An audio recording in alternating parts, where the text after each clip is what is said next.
You have to be willing to step down into the unknown. It means that you have to step outside the familiar self. So there's this kind of model that says, here's the old self, and here's the new self. And there's a gap between the two. And when we no longer think, act, and feel in the same way, all of a sudden we start to feel uncomfortable. We start to feel unfamiliar. It starts to become unknown to us.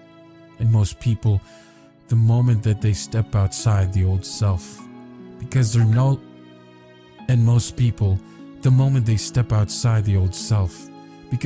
longer making the same choice, they don't feel like themselves any longer. So the first thing they do is they make the same choices that produce the same behaviors, that create the same experiences, that produce the same emotions. And they say, this feels comfortable. What feels familiar? The person, the maverick who's willing to step out into the unknown. The unknown is the perfect place to create from, because only the unknown can you create something new. If you and I can become comfortable in the unknown place, the best place to predict the future is to create it from the unknown place. Now when people start crossing the river of change from the old self to the new self, because there's no longer thinking, acting, and feeling in the same way, there is literally a biological, a neurological, a genetic, a chemical death to the old self. And this dark night of soul and this unfamiliar place is a true value, the true step towards developing a new self.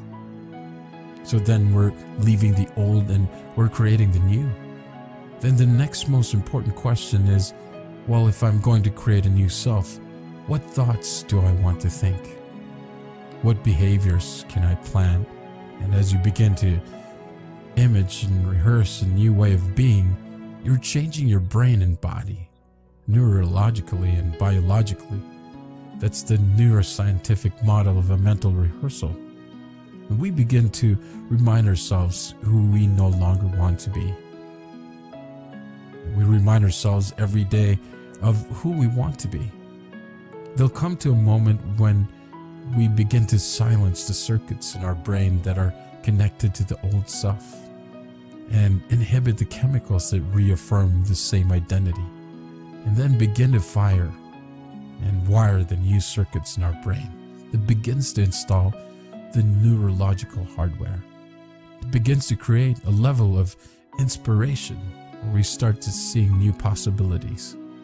We see a new landscape, we see a new horizon, and the person who crosses the river of change, then all of a sudden new opportunities in their life, and they're seeing possibilities that they never saw before. And doors begin to open in their life. They begin to notice, wow, I'm so glad I got fired from that old job, because I would have never thought of living in China or traveling back and forth to Beijing and selling a product that I never thought of opening a market in South Africa. Whatever it is for the person, but they weren't thinking about it as their old self. They can only see it as their new self.